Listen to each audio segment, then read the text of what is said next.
can't move. All right, well, we're probably going to see a lot of projectiles in this match because Steve H is going to try and play like Street Fighter, and YinCrescent is probably going to try and answer back the same way. Yeah. And this is the stage for these two guys. Steve, I don't think Steve has ever been happier than when he doesn't have a corner to walk into. You can backdash forever, but that's not his game plan in this game. Steve can't even backdash. He can pedal dash. Like, I like to call it E backstepping. I see. Shots fired. No, I mean, doing a backdash, it's a commitment. Yeah, it is. It's tough to learn. It's a lot of fun, though. Yeah, it's a lot of fun. Yeah. To me, go ahead. No, go ahead. I was just going to say, to me, the most fun thing about this game is that it gives my left hand so much to do, because otherwise, and this goes for the real world as well, this hand does nothing, you know what I'm saying? No, not at all. But in Tekken, you have to be what's that word? Ambidextrous. There you go. That word. I thought you were talking about Amsterdam for a second there. No, I wish I could go. Me too. So Steve H doing Steve H things. Normal Akuma 50-50 mix-ups. The thing about Steve H's Akuma is that he goes for a lot of 50-50s with this character, like more than he should, but he doesn't optimize. No? At all. No. So Steve, if he optimizes combos, he'll beat like 70% of the players here. No kidding. Easy. Yeah. It seems like he gets a lot of combos and they do a lot of damage. It's just a matter of tech, you think, for him? He just lacks a little bit of tech? Yeah. He lacks tech, and he just like. Okay. So like right there. Yeah, right there. That should have been a standing 2, right? Yeah, it should have been a standing 2 or standing back 1 into the. Oh, okay. Yeah. That's a hard combo though. Super hard. It's like a 2 or 1 frame, one or 2 or 3 frame length. That's crazy. I think it's 1. I practiced that quite a bit, and it seemed like the timing is very, very particular. Yeah. We're seeing that. That is like the Steve H thing. If you are blocking a standing 2, that's it, or a wall standing 2, he's gonna do demon flip. Yeah. You better be sidestepping. And that's another thing that he should mix up his demon flips more too when he goes to demon flips, because it becomes predictable. He needs to try a 4 in there, you think? Yeah. I see. Just to throw off the opponent's timing. Yeah. You know, I complained about. Nice punish. Nice uppercut. Oh, one right back. Okay. Is that fully invincible? Yeah. Both characters' uppercuts are fully invincible. When they use the meter. Just without meter either. No. But the meter, it gives them the extra hit. Really? Yeah. I don't know about that, man. Yeah, it's completely invincible. Listen, you know a lot about Tekken, and I believe you. But I gotta check up on that, because I gotta be sure. Because if that's the case, I'm playing Akuma. It seems so important to be able to stop someone's pressure in this game. Yeah. But then it's like minus like 30 on block, and it's a special mid.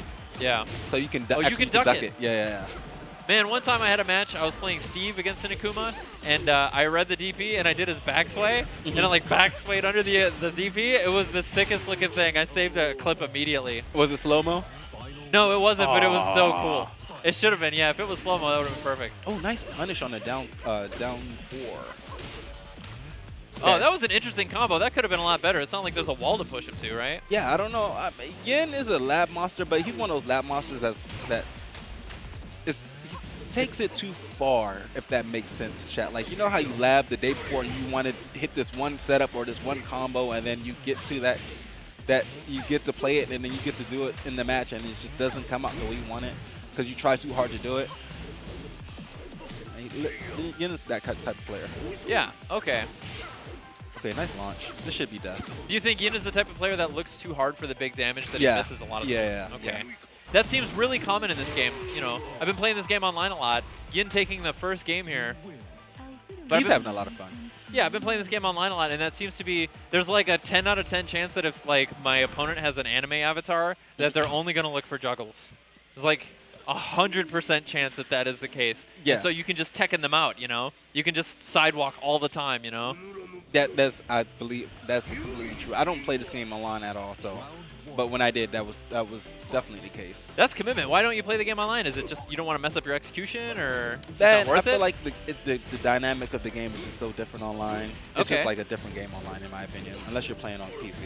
Interesting. That 4-3 from Akuma, I'm so surprised that no one ever ducks the second hit. It seems like one of the easier things to duck to Fuzzy Guard. You would think, and it's so telegraphed.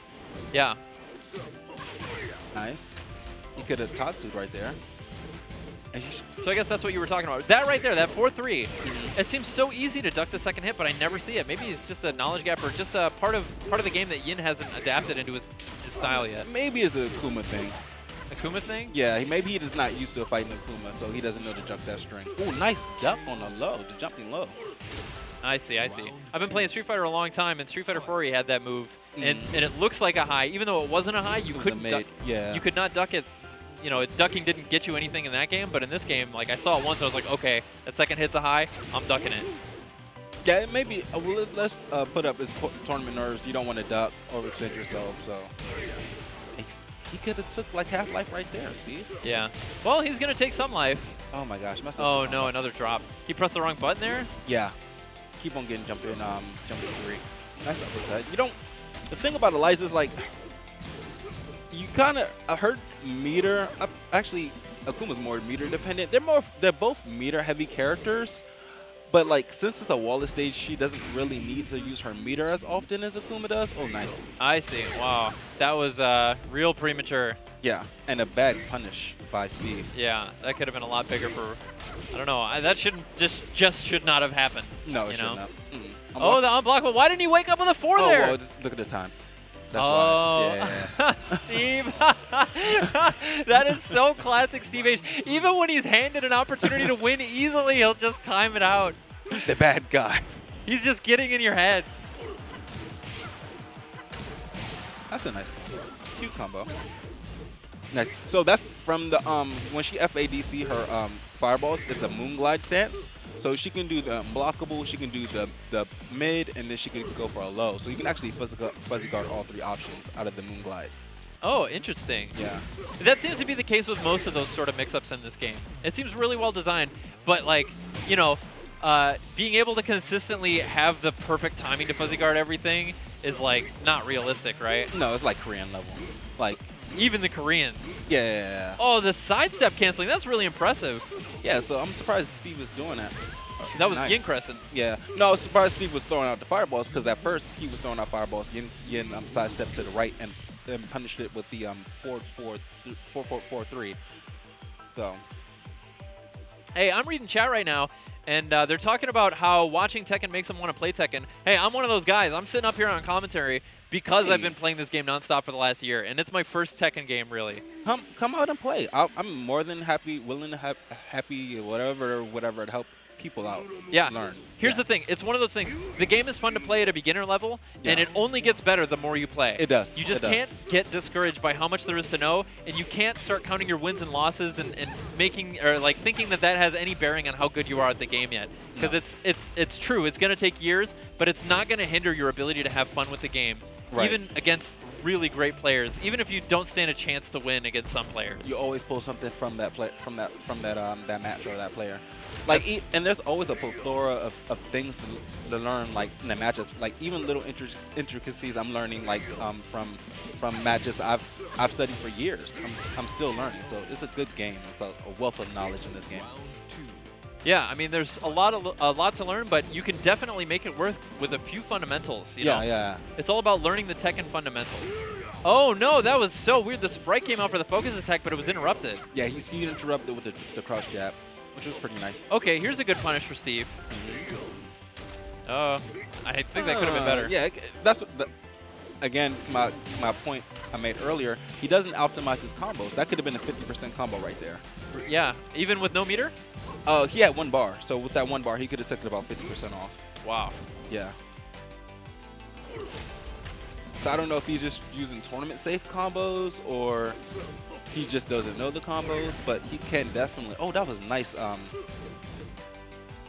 nice confirm on the FADC uppercut. Here's another. I have to assume that is not an optimal combo. Oh no, nice. He did the rage right in his face? Yeah.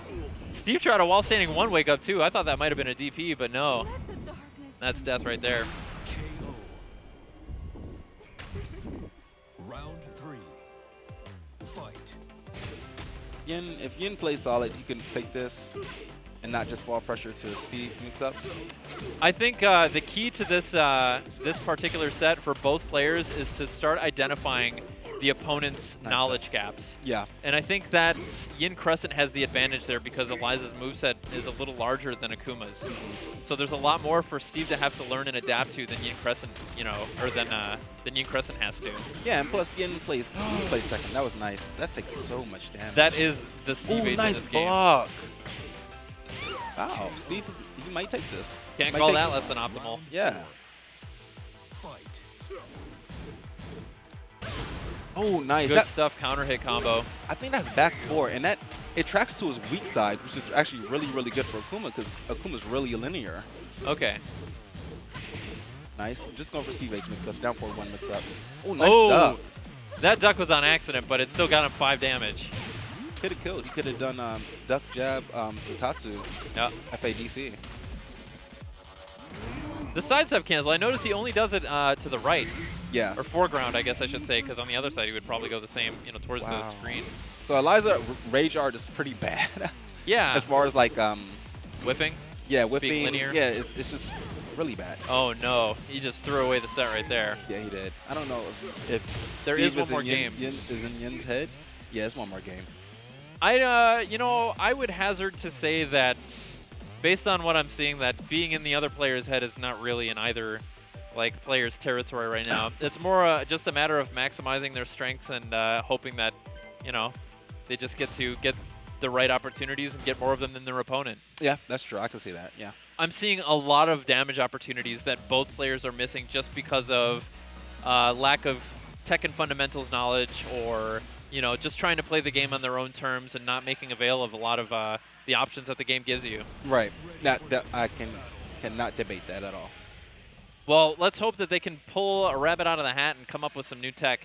I would like to see that because Yin, he's a lab monster. He constantly streams, and he's always playing and learning and inviting me to watch his chat. And I would like to see him, you know, pull through. Do you like the guy? Let's be real here. Is he a good guy? You like playing with the guy and all that? Yin? Is he gracious? Yes, he's gracious. That's good. Yeah, that's what matters. Yeah, he's a good guy. You're not gonna make it in this game if you're not a little gracious, by the way. I mean, you have to. It's a give back, a get game. Yeah, absolutely. There's got to be some student master and some push and pull, give and take. Yeah. You got to push and pull on your friends if you hope to make it in this game. Yeah, or Anakin and Palpatine. Anakin and Palpatine. I was waiting for the cat to. Oh man, you would say that, Darth Sayco.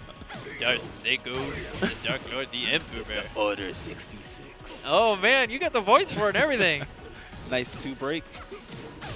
Good stuff. Another 4-3. That reminds me of Jin standing 4. Yeah, it's really good. Really, really good. Yin is actually trying to expand his moveset. There's a lot of room in that in this game. Like, part of the metagame is making sure that you differ your strings all the time, you know? And one thing about Tekken 2 is like, it's my knowledge versus your knowledge. Sometimes the fight goes down to who's more knowledgeable about their Absolutely. character, you know, so. Absolutely. This is definitely a game about knowledge. I think knowledge is probably one of the more important aspects after you get the raw fundamentals. And there's a lot of it to acquire. And being able to apply it is a different story. Yeah. That definitely just comes from experience and playing. Okay, see, like, he's just whiffing all other guy. I don't know why. You know, it's Steve. If he feels like he's going to be pressured, instead of that's his answer to lacking the knowledge. It's it's his catch-all. You know, his catch-all answer. Oh my gosh. He didn't tech there. Yeah, he had to tech. Got him. we had a little bit of a fight here. We had our own losers finals at the commentary booth. There's a gnat flying around. The camera's not on us, so you guys couldn't see. But he just landed in front of me, and I gave him like a down forward 1 in real life, and that was it. That's why I that was his life. And Sayco's like, yes, got him. I've been fighting him the whole set. That's fireball. Yeah, that Nat's defense his movement was really strong. He kept evading all our linear attacks. Oh my gosh. Oh, I missed the combo. Missed back one. Yin just doesn't look like he have an answer to Steve. Oh, the teleport, that must have been an accident. Or he was just trying something cute. He expected a wake-up DP and wanted to have a really cool option for it. Hey, there's that combo. Oh, he gets one anyway. What? Steve? What is Steve doing? That's an interesting combo, Steve. Okay. So Steve takes it over Yin. I'm kind of surprised. Wow, I'm surprised. Where have you been last?